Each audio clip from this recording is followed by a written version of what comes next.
जय हिंद साथियों, मैं अलका लांबा और आप सभी का स्वागत है। कोशिश करती हूँ हर बार कि हर एक का मैसेज पढ़ पाऊँ और बात भी कर पाऊँ और जवाब भी दे पाऊँ, पर कठिन होता है। इसलिए मैं अपनी बात को बहुत थोड़ी में रखूँगी। बहुत समय हो रहा है, आप लोगों का खाने का समय हो रहा है, लेकिन मैं सिर्फ आपको एक बार फिर से जगाने आई हूँ। देश में 75,000 जी हाँ मामले आ चुके हैं कोरोना वायरस के। 2,500 से ऊपर लोग अपनी जान को खो चुके हैं। देश के प्रधानमंत्री नरेंद्र मोदी जी ने कल टीवी पर आके आधा घंटा बोला। बात सिर्फ यही निकल के आई कि चौथे लॉकडाउन होगा और उसका रंग रूप क्या होगा, वो सोच रहे हैं कि रंग रूप क्या होगा चौथे लॉकडाउन का। उसके बाद उन्होंने कहा कि मैं 20 लाख करोड़ रुपए का पैकेज की घोषणा करके जा रहा हूं, जिसका खुलासा देश की वित्त मंत्री निर्मला सीतारमण जी करेंगे। मेरे बारे में उसके बारे में बताने के लिए कुछ नहीं, बस घोषणा कर रहा हूं 20 लाख करोड़ रुपया आपको दिया जाएगा। लोग बहुत खुश हुए हमारे जैसे कि 20 लाख करोड़, जीडीपी का 10%, बहुत बढ़िया। जबकि हमारी जीडीपी की क्या हालत है, उसका 10%, 20 लाख करोड़ और वाह भाई के 5 कंट्रीज में हमारा सबसे आगे है। सब खुश हुए आंकड़े देखे 20 लाख करोड़। और आज 1.5 घंटे देश की वित्त मंत्री निर्मला सीतारमण जी को सुना, लेकिन मैं आपसे कहना चाहती हूँ ये 20 लाख करोड़ की घोषणा हुई, उसका पिटारा आज निर्मला सीतारमण जी ने खोला। अब आप अपने 14 करोड़ लोग जिनके जन धन खाते जीरो अकाउंट पे खाते खोले थे, देखिए उन खातों में अब कल घोषणा हुई है, आज के बाद क्या उसमें कोई पैसा आता है जन धन खातों में।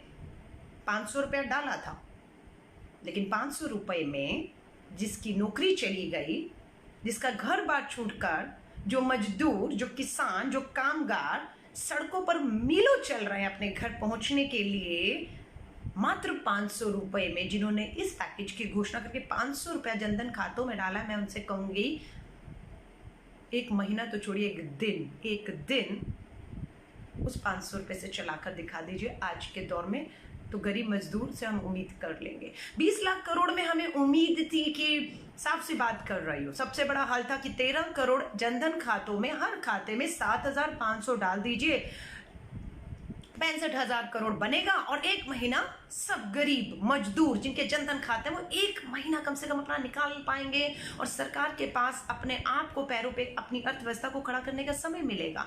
छोटे कुटीर लघु मीडियम उद्योगों के लिए घोषणा की। क्या घोषणा की? 3 लाख करोड़। क्या 3 लाख करोड़ आपको देंगे? नहीं, ठेंगा देंगे। 3 लाख करोड़ काहे जाइए जिनके छोटे लघु कुटीर मध्यम उद्योग करते हैं, वो जाइए बैंक में और उनसे कर्ज ले लीजिए। आपको ये कर्ज 4 साल में चुकाना होगा। 3 लाख करोड़ तक का आप छोटे जो व्यापारी हैं वो कर्ज ले सकते हैं। ये कोई आपको राहत नहीं है, ये कर्ज है आपके लिए। ये कैसी राहत पैकेज है, समझ से परे है।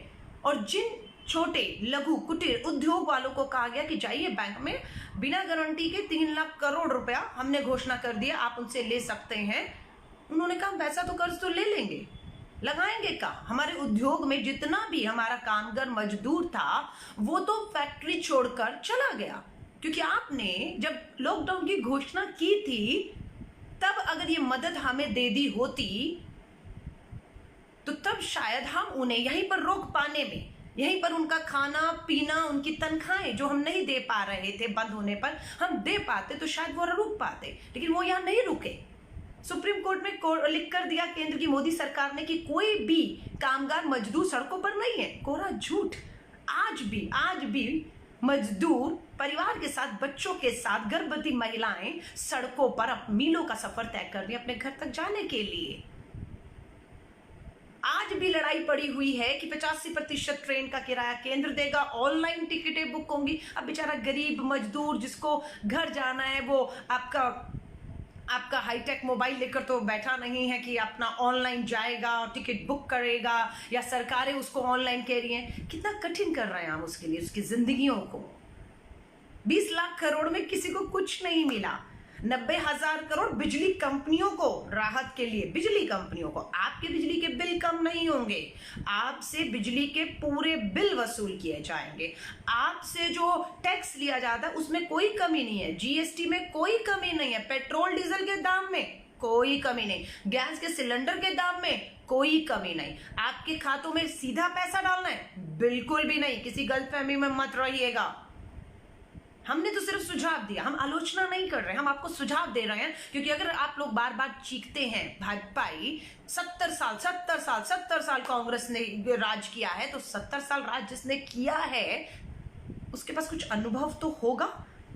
और हम खामोश नहीं है, जो हमारा विपक्ष है वो खामोश नहीं है, वो आपको उसी 70 साल का अनुभव शेयर कर रहा है कि हर 13 करोड़ जो 13 करोड़ जनधन खाते हैं उसमें आप 7,500 डाल दीजिए और पूरा एक महीना वो गरीब मजदूर अपना घर चला लेगा। और आप इन लघु कुटीर उद्योगों को आर्थिक मदद दीजिए ताकि ये मजदूर अपने उद्योगों को, अपने काम की जगहों को छोड़कर ना जाता, वो वही रहता और उनके खाते में पैसा भी आता, ये दबाव उनके ऊपर नहीं होता जो कुटीर लघु उद्योग है, तो ये चल पाता। आज आप कह रहे हैं हम ट्रेनें चला रहे हैं, 40 दिन के बाद ट्रेनें चल रही हैं। जब हमारे पास कोरोना वायरस के कुछ भी मरीज नहीं थे तब ट्रेनें नहीं चलाई। आज 40 दिन के बाद 75,000 कोरोना वायरस के पीड़ित पहुंच चुके हैं और अब आप कहते हैं हम ट्रेनें चला रहे हैं।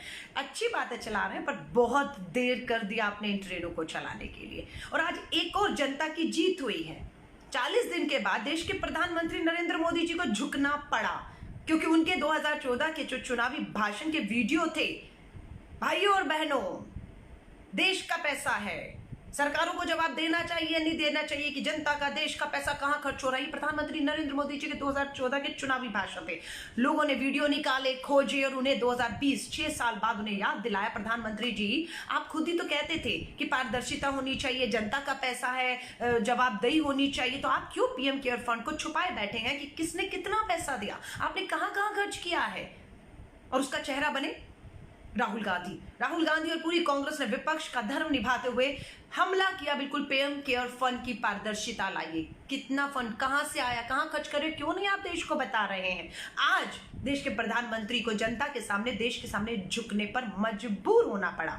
अपनी मर्जी से खुलासा नहीं किया, जनता के दबाव में झुकना पड़ा। और जब झुके तो खुलासा किया है, 1-2 हजार करोड़ की मैंने यहां दिया, मैंने वहां दिया, लेकिन अभी तक कुल कितना आया उसका नहीं मालूम है। बट हाँ, इतना दिया कि 40 दिन के बाद पीएम केयर फंड में आज बताया। वो भी जब हमने पूछा कि रेलवे मंत्रालय तो घाटे में है, फिर भी वो पीएम केयर फंड में 151 करोड़ देता है और मजदूरों को निःशुल्क टिकट नहीं, उनसे भी टिकट वसूली जा रही है, वो भी इस समय पर। तब जाकर जब सोनिया गांधी जी ने कह दिया कि सब टिकटों का जो खर्चा है वो हमारे जैसे कार्यकर्ता, कोई 1 टिकट का खर्चा देगा, कोई 2 का देगा, कोई 10 का, कोई जिसकी जितनी हैसियत है, हम लोगों ने भी देने शुरू किए। हमारे जैसे लोगों ने, किसी ने 5 लोगों की टिकट का भार अपने सिर पे लिया, किसी ने 10 का लिया। जब तक ये घोषणा नहीं हुई थी तब तक ये भी नहीं कहा गया था कि 85% केंद्र देगा और 15 राज्य देगा। अब 15% राज्य में बिहार और दिल्ली में झगड़ा पड़ा हुआ है। दिल्ली का मुख्यमंत्री कहता है कि 15% मैं क्यों दूं, बिहार वाला कहता है कि मैं क्यों दूं। बिहार का मजदूर बेचारा फंसा रहा, मजबूरन दिल्ली सरकार ने दिया, लेकिन वो लेटर लिखकर बिहार सरकार से अपना 15% वापस मांग रही है। इसलिए अब खर्च करने के लिए फिर वही बात है, मजदूरों को कहा जा रहा है कि आप ऑनलाइन टिकट ले लीजिए और आपकी टिकट के पैसे बाद में दे दिए जाएंगे। आप यकीन करते हैं कि ऐसा ही करेंगे? और अगर टिकट का पैसा आज भरेगा तो लाएगा कहां से? उसकी तो नौकरी छूट गई, उसका तो घर छूट गया, वो तो सड़कों पर पूरे परिवार के साथ। और आपकी टिकटें भी कोई 50-60 रुपए की नहीं है, टिकटों पर आप सब्सिडी या उसको पर राहत के बाद भी टिकटें 500-600 रुपए और एक आदमी की। और 4 का परिवार है तो 2-2 हजार रुपए की टिकट, उसके खाते में तो आपने 500 डाले हैं। मैं आपसे कहूंगी पीक आना अभी बाकी है, मई और जून के अंदर पीक अभी आएगा। सरकारों की क्यों तैयारी नहीं है? दिल्ली के मुख्यमंत्री ने कहा था 100 अस्पताल तैयार है, 35,000 बिस्तर तैयार है। अब वो कह रहे हैं कि अपने घरों में रहो, अपने घरों में रहो, क्योंकि उनके पास कोई व्यवस्था नहीं है, किसी तरह की कोई व्यवस्था नहीं है। वो सिर्फ केंद्र सरकार की तारीफों में इतने व्यस्त हैं कि वो नहीं आपको इलाज दे पा रहा है। हाथ खड़े कर दिए, दारू की दुकानें भी खोल दी, मोटा पैसा भी कमा लिया, टैक्स पेट्रोल डीजल पे भी लगा दिया, फिर भी कमाई आ गई, लेकिन सरकार नहीं चला पा रहे, तनख्वाहें नहीं दे पा रहे हैं, अभी भी कह रहे हैं। तो क्या करेंगे? कितना निचोड़ेंगे इस गरीब जनता को? मुझे ये बताएं। मैं आप सभी लोगों को सिर्फ ये कह रही हूं, ये 20 लाख करोड़ के पैकेज में आप खुद देख लीजिएगा, अगले 1 महीने इंतजार कर लीजिए। मैं ये नहीं कह रही कल प्रधानमंत्री जी ने आधे घंटे का 20 लाख करोड़ के पैकेज की घोषणा की, आज 1.5 घंटा देश की वित्त मंत्री निर्मला सीतारमण जी ने इतना बड़ा बातें की, लेकिन आया क्या? जल्दबाजी मत करिए, 15 दिन इंतजार करते हैं, महीना इंतजार करते हैं। 20 लाख करोड़ जीडीपी का 10% बता रहे हैं। आपके बैंक में पैसा आया? बताइएगा मुझे जरूर। आपकी कोई नौकरियां आपको क्या वापस मिल रही हैं? आपकी जो सैलरी, आपके जो वेतन, आपके जो मेहनताना रुका हुआ था, क्या वो मिल गया आपको? क्या आपके पेट्रोल डीजल के दाम कम करके आपको कुछ गरीब को राहत दी? क्या गैस के सिलेंडर का दाम खत्म हुआ? घोषणाएं हो रही हैं, बहुत मोटी मोटी घोषणाएं हो रही हैं, और 1-2 वीडियो कहीं से लाकर बनाकर वाहवाही लूटी जा रही है। तो मैं आप सभी से कहूंगी, अपने खुद के गिरेबान में झांकिएगा कि हमारे खातों में, हमारी जेब में कितना पैसा इस 20 लाख करोड़ की राहत से आया है, या हमारी जेब से मात्र टैक्स के नाम पर पैसा निकलवाया गया है। लेकिन घरों में रहिएगा। मैं अभी भी कह रही हूं, खतरा टला नहीं है, खतरा टला नहीं है। पीक आना बाकी है। 75,000 लोग कोरोना वायरस से पीड़ित होकर 2,500 लोग मौत के मुंह में जा चुके हैं, जबकि ये 2,500 का आंकड़ा भी लोग कहते हैं सच नहीं है। सरकारें अपनी नाकामियों को छुपाने के लिए इस मौत के आंकड़े को छुपा रही हैं। टेस्टिंग आज भी जितनी होनी चाहिए वो नहीं हो रही है। जिस तरह का इलाज अस्पतालों में होना चाहिए वो नहीं हो पा रहा है। मैं आपको कह रही हूं, अगर आप इसे हल्के में लेंगे तो मुसीबत अपने अपने परिवार के लिए आप खड़ी कर लेंगे। अगर आप सोचेंगे कि अलका लांबा झूठ बोल रही है, कोरोना वायरस के मामले नहीं बढ़ रहे, अलका लांबा झूठ बोल रही है, मौतें नहीं हो रही, अलका लांबा झूठ बोल रही है कि सरकार हमारी जिम्मेदारी लेकर हमें ट्रीटमेंट नहीं दे पा रही है, तो आप अपने आप को धोखे में रखेंगे और आप अपने आप को फंसा लेंगे। घरों में रहिए, मास्क का इस्तेमाल करिए, हो सके तो ग्लव्स का इस्तेमाल करिए, बाहर जाएं तो लगातार हाथ धोते रहिए, लोगों से डिस्टेंस बनाकर रखिए, भीड़ वाली जगहों पर कतई मत जाइए। 4th लॉकडाउन की घोषणा ये साबित करती है कि अभी वर्स्ट, बुरे से बुरा होना बाकी है। अभी ये सब आपके हाथ में है कि आप अपने आप को, क्योंकि सरकार की तैयारियां खाने के ऊपर, राशन की दुकानों पर, दारू की दुकानों पर, देखा आपने किस तरीके से बस अड्डों पर हमारे मजदूर जो है, रेलवे स्टेशन बस अड्डों पर किस तरीके से भीड़ में पहुंचे। रहो, उनके घर तो बहुत दूर थे, उनकी फैक्ट्रियां तो बंद हो गई, उनके रोजगार काम धंधे चले गए, उनको वेतन नहीं मिल रहा था, उन्हें घर जाना था, और आपने कोई व्यवस्था नहीं किया। 40 दिन के बाद आज ट्रेनें चालू करते हैं, वो भी कब? जब 17 लोग ट्रेन की पटरी में ट्रेन के नीचे आके अपनी जान दे देते हैं। जब विपक्ष आपको लगातार आप पे हमले करता है और आप कहते हैं हम राजनीति कर रहे हैं, नहीं, विपक्ष राहुल गांधी जी हो या कांग्रेस अपना विपक्ष का धर्म निभा रहा है। अगर हमने आवाज ना उठाई होती, ये 20 लाख करोड़ का जो पैकेज की घोषणा कर रहे हैं, वैसे तो खोखला है, पिटारे में कुछ खास नहीं है, सिर्फ कर्ज है कि आप इतने का कर्ज ले लो, आप इतने का कर्ज ले लो, आप इतने का कर्ज ले लो, उसके अलावा कुछ खास नहीं है इसमें। गरीब मजदूर किसान के जेब में, जनधन खातों में कुछ नहीं आ रहा है। और सही कहा है विशेषज्ञों ने कि भारत में इतनी मौतें कोरोना वायरस से शायद ना हो जितनी भूखमरी से होंगी। ये सच है। यकीन ना हो तो आंकड़े उठाकर देख लीजिए और इंतजार करिए। लेकिन हम चुप बैठकर हाथ पे हाथ रख के इंतजार नहीं करेंगे। हम इन सरकारों को जगाते रहेंगे कि लगातार गरीब मजदूर जनधन खातों में, किसानों को आपको राहत देनी होगी। डायरेक्ट कैश ट्रांसफर उनके बैंक खातों में आपको, किसान के 10,000 तो गरीब मजदूर मनरेगा में जो काम कर रहे हैं 7,500 डालना होगा, ताकि वो अपने घर में रह सके, वो सुरक्षित रह सके और वो अपनी भूखमरी की कगार में ना पहुंचे, वो खाना खा सके, वो अपने बच्चों को पाल सके। ये खतरा पूरी तरह टल नहीं जाता है। लेकिन आपसे कहूंगी, अगर आपको कुछ मिला हो, आपके जनधन खातों में आया हो, आपको राहत मिली हो, आपकी जिंदगी में बदलाव, आपकी नौकरी, आपकी तनख्वाहें, आपके पैसे, तो प्लीज बताइएगा जरूर। और अगर नहीं आए तो हम लोग यूं ही देश की इस जनता के लिए आवाज उठाते रहेंगे। हमें पता है सोनिया गांधी जी, राहुल गांधी जी, की राजीव गांधी जी, नेहरू जी के ऊपर, पंडित नेहरू के ऊपर व्यक्तिगत पर्सनल हमले किए गए, लांछन लगाए गए, इतनी गंदी भाषा का इस्तेमाल किया गया। क्यों? क्या बिगाड़ा है उन्होंने? वो तो अब दुनिया छोड़ के चले गए। ना इंदिरा गांधी जी है, ना जवाहरलाल नेहरू जी है इस दुनिया में, और ना ही राजीव गांधी है। आज की दशा दिशा माहौल, ये 3 लोग, पंडित जवाहरलाल नेहरू, इंदिरा गांधी जी, राजीव गांधी जी, दुनिया में नहीं है। वो दोषी कैसे हो सकते हैं? क्यों उन्हें कोसा जा रहा है? क्यों उन पे हमले किए जा रहे हैं? क्यों? क्योंकि कांग्रेस से वो थे, और वो कांग्रेस आज देश की सोती सरकारों को गरीब मजदूर, किसान, कामगार, मनरेगा के मजदूरों के लिए बार बार जगा रही है। उनकी पीड़ा, उनका दर्द, जो सड़क पर आज भी मीलों तक चलने के लिए मजबूर है, उनका दर्द दिखा रही है। इसलिए ये इन्हें मंजूर नहीं है और ये पर्सनल व्यक्तिगत हमले कर रहे हैं। मैं सच बता रही हूं, मुझे बहुत बुरा लगता है, कभी गुस्सा आता है कि जो नेता दुनिया छोड़ के चले गए हैं, आज के हालात के लिए वो जिम्मेदार नहीं है। 6 सालों से तो आपकी सरकार है, सारे फैसले आपके हैं, फिर दोषी कांग्रेस कैसे हो सकती है? लेकिन आप अपनी नाकामियों से पर्दा डालने के लिए, और ऐसे ऐसे मुद्दे आएंगे, मैं आपको बता रही हूं, जो आपका ध्यान कोरोना वायरस से, बेरोजगारी से, भुखमरी से, गरीब मजदूर से हटाएंगे। मैं आपको चेता रही हूं। केंद्र की मोदी सरकार, संघ, भाजपा, ये अंधभक्त जिनको हम कहते हैं, ये आपका हमारा ध्यान भटकाने की लगातार कोरोना वायरस की जंग भी जब देश लड़ रहा था, घरों में हम सब मिलकर तपस्या कर रहे थे, तब भी पूरे कोरोना वायरस के दौरान हिंदू और मुस्लिम की लड़ाई बनाने की कोशिश की गई पूरी तरह से।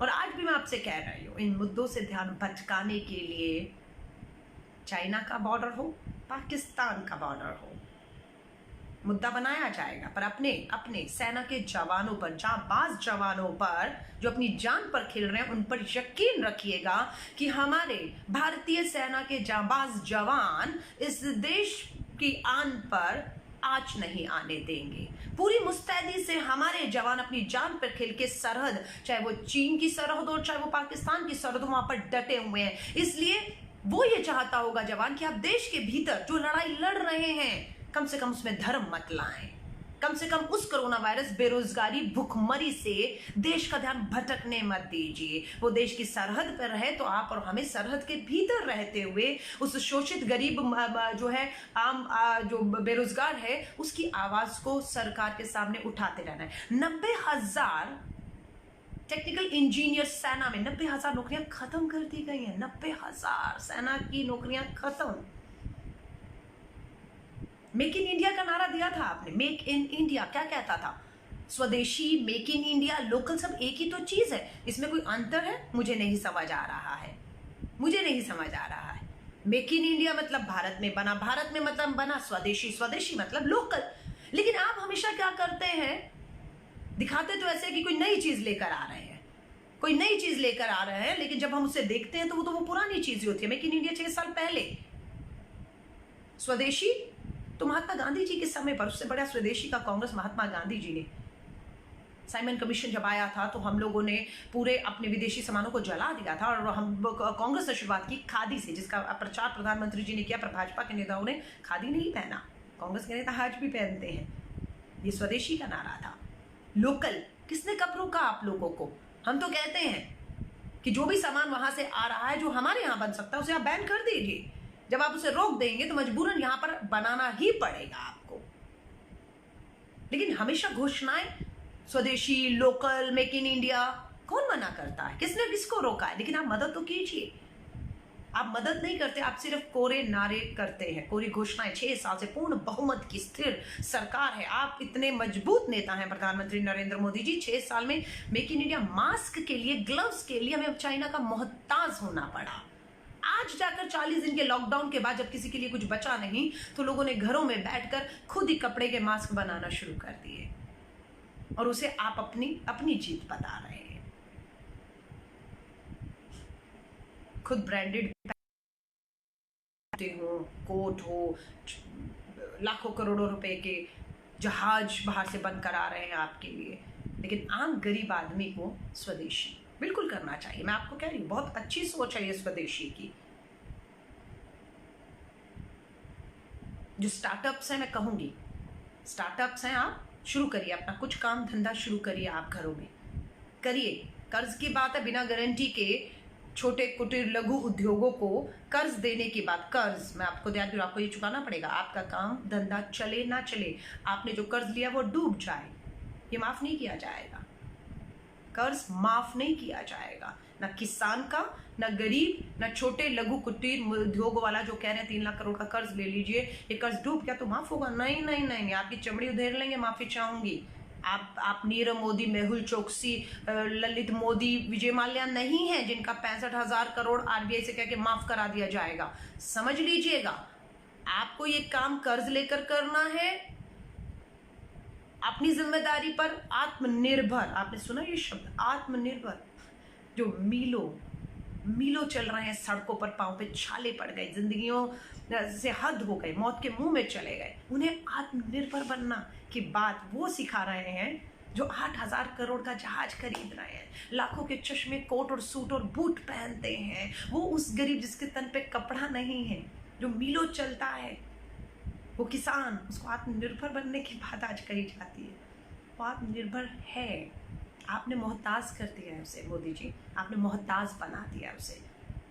झूठ बोला सुप्रीम कोर्ट में कि एक भी आदमी सड़क पर अब नहीं है मजदूर कामगार। झूठ। अपने आसपास देखिए तो सही, आपको आज भी इतने मजदूर कामगार मेहनतकश लोग आज भी क्यों छोड़ रहे हैं? क्योंकि उनका विश्वास नहीं है। जो आप लंबे लंबे भाषण देते हैं उस पर उनका विश्वास नहीं है। अगर होता तो वो यूं लाखों की तादाद में मीलों पैदल चल के अपने घरों के लिए नहीं निकलते।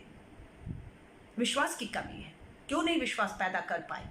क्यों फर्स्ट लॉकडाउन पे सब लोगों को नहीं रोक पाए? क्यों लोग सड़कों पर आ गए? क्योंकि जो ट्रेनें आपको लॉकडाउन की घोषणा से पहले चला देनी चाहिए थी, 1 हफ्ते के लिए, 10 दिन के लिए, कि मैं लॉकडाउन करने जा रहा हूं, और 10 दिन के लिए जिसको जहां अपने घरों में रहना है तो घरों पे पहुंचाने की जिम्मेदारी आपको लेनी चाहिए थी। फैक्ट्रियां बंद हो गई, किराएदार किराया मांग रहे हैं, दिहाड़ी मजदूर थे, रोज कमाते थे, रोज खरीदते थे और खाते थे, बंद हो गया, भुखमरी के कगार पर आ गए, सड़कों पर निकल गए। तैयारी नहीं थी ना। मैं आप सभी से कहूंगी, ये देश आपका है, ये देश हमारा है। सिर्फ एक उदाहरण दे रही हूं। सुबह सुबह हम अपने घर की सफाई करते हैं, कूड़ा निकालते हैं, झाड़ू करते हैं। क्या पड़ोसी को जाकर पूछते हैं कि मेरे घर में गंदगी है, उसे मुझे साफ करना है, घर को साफ सुथरा रखना है, मैं करूं ना करूं? नहीं पूछने चाहते। आपका घर है, आपकी जिम्मेदारी बनती है, आप खुद अपनी जिम्मेदारी के तौर पर ये काम करते हैं। इसी तरह देश के अंदर ये जो भी फैला हुआ है अराजकता, ये जो भी शोषण हो रहा है, गरीब का, मजदूर का, बेरोजगारी बढ़ रही है, 20 लाख करोड़ वाह वाह वाह की घोषणाएं, खोखला, ये आपकी और हमारी जिम्मेदारी है। ये आपको और हमें मिलकर लड़ना है। अलका लांबा को कोई फर्क नहीं पड़ता। मैं आपको साफ बता रही हूँ, मेरे घर में 2 लोग हैं, मेरी कुछ सेविंग्स हैं, जिस पे लॉकडाउन चाहे 4 महीने बढ़ा दीजिए, मैं रोजी रोटी आराम से अपने घर में, मुझे किराया भी नहीं देना पड़ेगा। लेकिन ये क्या लड़ाई अलका लांबा की और आपकी अपनी खुद की है जो हम लड़ रहे हैं? नहीं, ये देश हमारा है। इस देश को खड़ा करने में जिस मजदूर और किसान का खून और पसीना बहा है, ये लड़ाई उसकी है जो शोषित है आज, जिसके साथ अत्याचार हो रहे हैं, जो सड़क पर है, जो आवाज नहीं उठा पा रहा, जो आंसू है जिसके उस आंखों में, ये लड़ाई उसकी है। अगर सरहद पे जवान लड़ रहा है तो आपको और हमें भी उस मजदूर,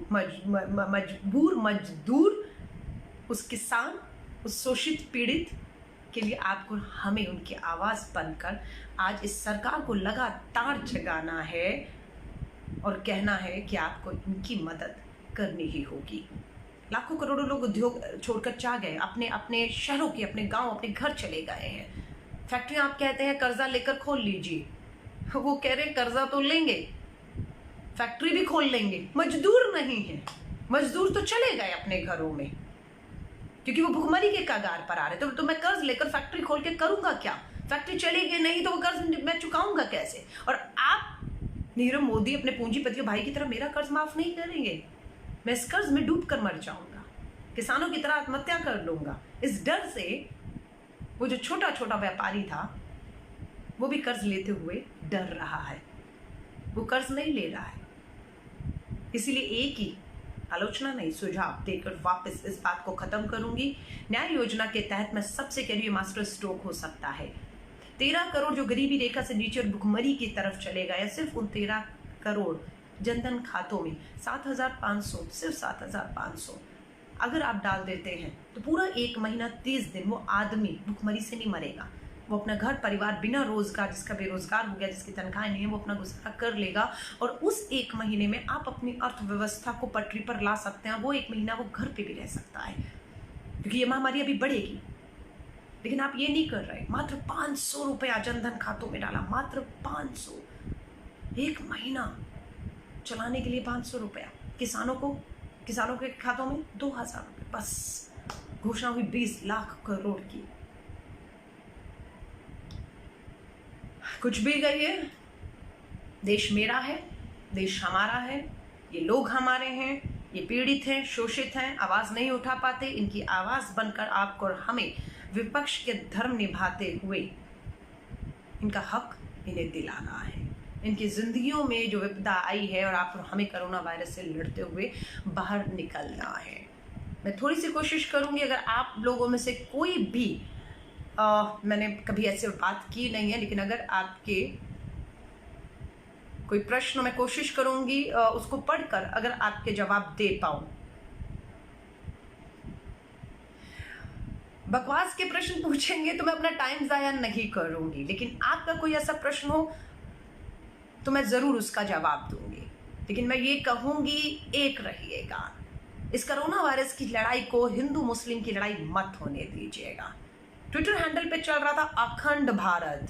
हाँ, भारत में आवाज तो उठाइए इस सरकार के खिलाफ, आपको पाकिस्तान भेज दिया जाएगा।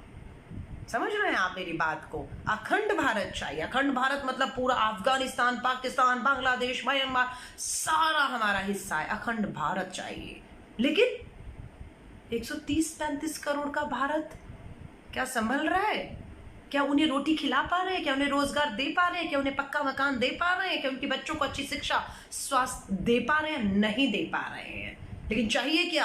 अखंड भारत। जिससे 135 करोड़ का भारत नहीं संभल रहा, जो जनसंख्या नियंत्रण कानून लाने की पैरवी कर रहे हैं कि लोग इतने बच्चे पैदा कर रहे हैं इसलिए जनसंख्या नियंत्रण कानून लाइए, वो अपनी ही बात को कॉन्ट्राडिक्ट करते हैं जब कहते हैं अखंड भारत चाहिए। अरे भाई, भारत संभाल लो मेरे भाइयों। भारत तुमसे संभल नहीं रहा। भारत की 135 करोड़ की आबादी संभल नहीं रही। अखंड भारत चाहिए उनको। पाकिस्तान भी चाहिए, अफगानिस्तान भी चाहिए, बांग्लादेश भी चाहिए, पर वहां का मुस्लिम नहीं चाहिए इन्हें। उन्हें कहां ले जाएंगे? अखंड भारत में अफगानिस्तान आ जाएगा तो वहां का मुस्लिम, पाकिस्तान का मुस्लिम, बांग्लादेश का मुस्लिम, वो कहां जाएगा? तो आप समझ रहे हैं, इनको जमीन चाहिए, इनको वो लोग नहीं चाहिए। समझ रहे? इनको शरीर चाहिए, आत्माएं मर गई हैं, इंसानियत मर गई है। तो इसीलिए 2 चीजों पर फोकस रहिएगा। मैं आप सभी को कह रही हूं, कोरोना वायरस की लड़ाई को हमें लड़ना है, अपने आप को सुरक्षित रहते हुए लड़ना है और जीतना है। और दूसरी, देश की अर्थव्यवस्था, गरीब मजदूर किसान को इस महामारी से आपको और हमें मिलकर बचाना है। और देश की सरहदों की चिंता मत करिएगा, क्योंकि आप और मैं सरहद के बीच में बैठकर मात्र इस पर राजनीतिक चिंता करके कुछ लाभ नहीं ले पाएंगे। हमें अपने देश के स्वतंत्र, हमारे जो सेनानी है, जो सरहद पे यकीन रखिएगा, वो इस देश पे आंच नहीं आने देंगे। और आपका ध्यान मात्र देश के अंदर की समस्याओं के ऊपर, लोगों का हक अधिकारों के लिए जो है वो लगा रहना चाहिए। आर्थिक पैकेज के बारे में कुछ पूछ रहे हैं, मैंने सारी बात आर्थिक पैकेज 20 लाख करोड़ का ही पे याद की है। कल आधा घंटा प्रधानमंत्री जी ने बात की, 1.5 घंटा निर्मला सीतारमण जी वित्त मंत्री ने बात की, और निकला कुछ नहीं उसमें से। किसी के खाते में कोई पैसा नहीं जा रहा है, किसी को कोई किसी तरह की राहत गरीब को सीधे नहीं मिल रही है। उसमें 90,000 करोड़ बिजली कंपनियों को मिल गया है। 3 लाख करोड़ कह रहे हैं आप छोटे लघु उद्योग हैं तो आप बैंकों में जाइए, उनसे कर्जा ले लीजिए, लेकिन वापस करना होगा। तो इसलिए कुछ नहीं है उसमें मेरे लिए आपको बताने के लिए। To be humble please. आप विपक्ष में हैं, आप रोज गरीब मजदूर किसान का दर्द देखते हैं। कोशिश करती हूं मैं हम्बल रह सकूं, मैं पोलाइट रह सकूं। बापू की जीवनी पढ़ रही हूं और इसलिए बहुत बार अपनी बातों पर मुझे लगता है कि मुझे बापू की तरह बनने में टाइम लगेगा। महात्मा गांधी की बात करिए, जो सत्य और अहिंसा की बात करते हैं और जो कहते हैं कि ऐसे लोगों को नज़रअंदाज करिए। पर इंसान है, गुस्सा आता है, लोगों को देखकर खून खौलता है कि क्यों गरीब मजदूर किसान हमारे देश का आज पीड़ित है। हमारी GDP खत्म हो चुकी है बिल्कुल। उद्योग धंधे, बेरोजगारी। मैं अगर झूठ बोल रही हूँ तो अपने इर्द गिर्द घूम कर देख लीजिएगा कि कितने लोगों को पिछले 6 साल में पक्की सरकारी नौकरियां मिली हैं। कितने लोगों के बिजनेस उद्योग जो है उन्होंने कमा कर अपने पैरों पे खड़े किए हैं। 3 तरह के लोग हैं, मैं बता रही हूँ। एक वो है जिन्होंने मोदी जी को वोट किया, भाजपा को नहीं किया था, मोदी जी के चेहरे पर, एक वो जो मोदी जी के चेहरे पर वोट किया है और आज सबसे ज्यादा दुखी और परेशान है पर बोल नहीं पा रहे हैं। एक हमारे जैसे लोग हैं जिसने बिल्कुल भाजपा मोदी को वोट नहीं दिया, पर एक विपक्ष के तौर पर हम उनकी गरीब शोषित मजदूर किसान की आवाज बन रहे। और तीसरा वो है जिसने वोट दिया, नोट भी लिया और आज विदेश में पूंजीपति ऐशो आराम में है। 3 तरह के लोग हैं, लेकिन हम दूसरी श्रेणी के लोग हैं।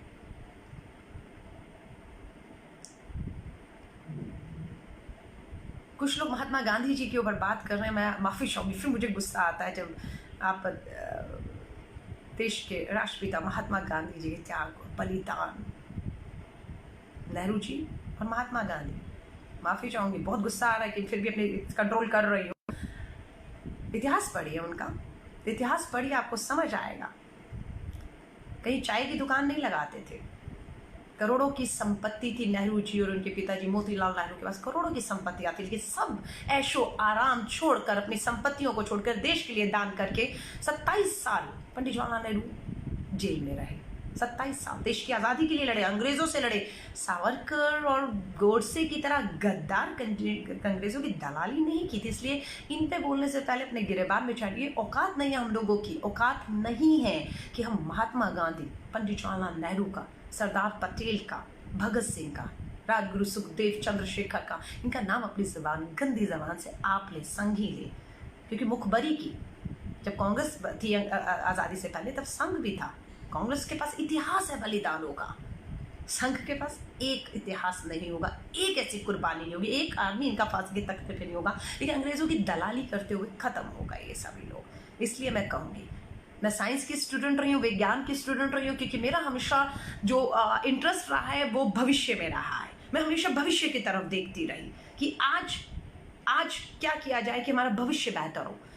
लेकिन जब आपके पास भविष्य में करने के लिए आज कुछ नहीं होता ना, कोई योजना नहीं होती, कोई आपके पास कुछ नहीं होता आपके पास कि हम आज ऐसा क्या करें भविष्य, फिर आप इतिहास में जाते हैं। जैसे संगीत, भाजपाई, अंधभक्त, वो आज भविष्य की बात नहीं करेंगे, वो आज भविष्य की सोच लेकर नहीं बढ़ेंगे, एक विजन, एक दूरदर्शिता नहीं है। वो इतिहास के गड़े मुर्दों को उखाड़ेंगे और अपनी नाकामियों को ढकने का काम करेंगे। इसीलिए वो नेहरू तक जाते हैं। वो इंदिरा गांधी, राजीव गांधी जो चले गए 40 साल पहले, हमारी दुनिया छोड़ गए हैं, वो उनकी बात करेंगे। लेकिन हम कांग्रेस और मेरे जैसे लोग जो साइंस के स्टूडेंट रहे, जो विज्ञान, आज भविष्य की तरफ देखते हुए आज एक नींव मजबूत करने की बात करते हैं, जिसमें इस देश की बुलंद इमारत को हमें खड़ा करना है। लेकिन ये आपको इतिहास के पन्नों में उलझा कर रख देंगे। मैं आप सबसे कहूंगी, अगेन जाते जाते मैं सच बता रही हूँ, आप सभी के जितने भी सुझाव हैं, जितने भी आप बातें लिखते हैं, और आजकल तो वैसे भी क्वारंटाइन, हम लोग घरों में हैं, बहुत टाइम है, सोशल मीडिया पे हम बिता रहे हैं, मैं हर एक की एक एक बात को पढ़ती हूँ, बहुत लोगों को ब्लॉक भी करती हूँ, क्योंकि उनकी भाषा इतनी असभ्य होती है।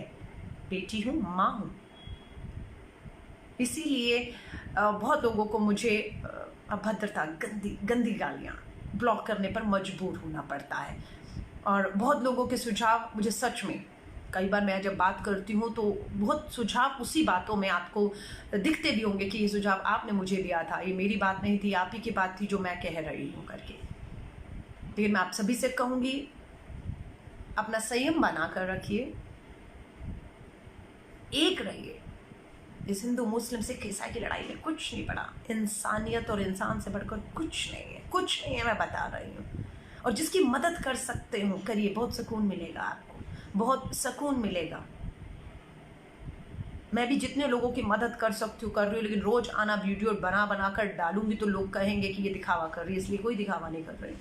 मैं अपने सुकून, अपनी खुशी के लिए, अपनी जिम्मेदारी को समझते हुए इस समय पर अगर कहीं बाहर जाती हूँ और मुझे कोई गरीब, मजदूर, विकलांग दिखता है, मैं उसकी मदद करती हूँ जिस तरह से भी कर सकूँ। तो आपसे भी कहूँगी, मदद का हाथ बढ़ाइएगा, एक और शांत रहिएगा, सरहदों की चिंता देश के जवानों पर विश्वास करके छोड़ दीजिएगा, अपना ध्यान भटकने मत दीजिएगा। देश के भीतर की जो समस्याएं, उसके लिए सत्ता में जो बैठे हुए लोग हैं, उन्हें आपको झंझोड़ते रहना होगा, उनसे प्रश्न पूछते रहना होगा, क्योंकि ये आपकी और हमारी इस देश के प्रति जिम्मेदारी बनती है।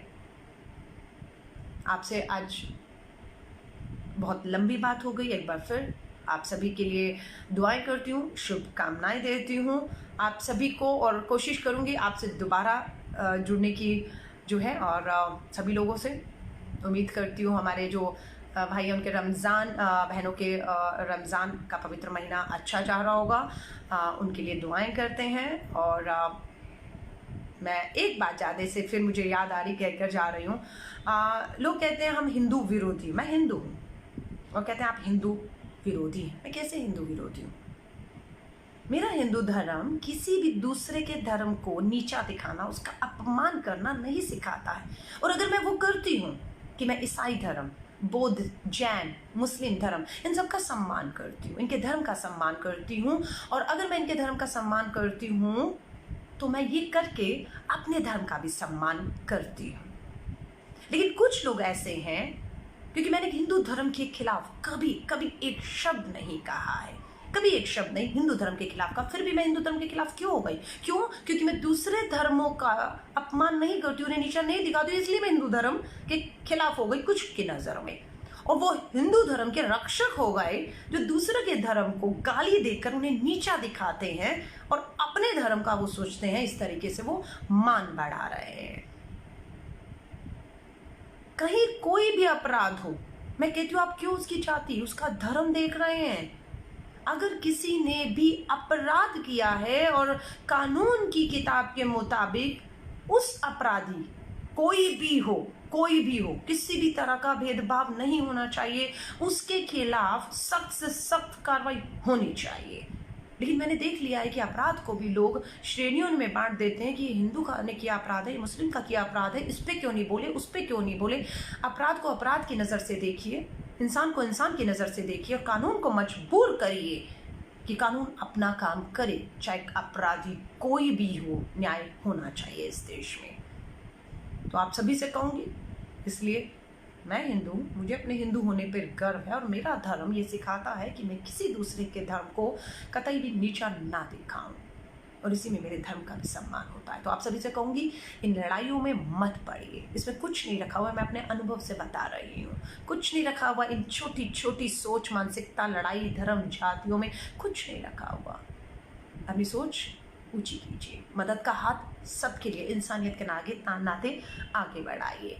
ये बहुत बड़ा देश है, एक होकर हमें लड़ना है। और अगर आपने केंद्र सरकार को वोट दिया, ये सरकार आपकी है, तो प्रश्न तो सबसे पहले आपको पूछना चाहिए था, क्योंकि आपने वोट किया है, हमने वोट नहीं किया। लेकिन हम विपक्ष में हैं, हम साफ कहते हैं हमने वोट नहीं दिया, हमें लोगों ने विपक्ष में बिठाया, इसलिए हम विपक्ष का धर्म निभा रहे हैं, हम सरकार को जगा रहे हैं, हम सबकी स्थिति, हालात, परेशानियों से अवगत करा रहे हैं। ये काम आपको और हमें करना है। मैं ज़्यादा समय नहीं लूँगी, काफ़ी लेट हो गया है, और कोशिश करूँगी आपसे जुड़ती रहूँगी। और मैं एक और बात कहूँगी, ये मेरा फेसबुक लाइव, यही मेरा अकेला एक पेज है, और मेरे बयानों के साथ मेरी फ़ोटो लगाकर उसको वायरल करके एक पूरा षड्यंत्र रचा चाहता है, और उसमें मुझसे सफाइयाँ देने को कहा जाता है। मैंने जो लाइव बात कही है, मैंने जो अपनी इस वेरीफाइड अकाउंट, चाहे ट्विटर हो, इंस्टाग्राम पर हूँ मैं, या फेसबुक पर हूँ, अगर इस पर मैंने कोई बात किया तो मैं पूरी जिम्मेदारी उस बात की लेती हूँ। लेकिन अगर कोई कहीं से भी कुछ अफवाह करके मेरा फ़ोटो और अपने आप आजकल टाइप करके आप कुछ भी लिखें, मैं कहती हूँ उसके लिए मैं परवाह भी नहीं करती हूँ, और आप भी उस पर यकीन मत करिएगा।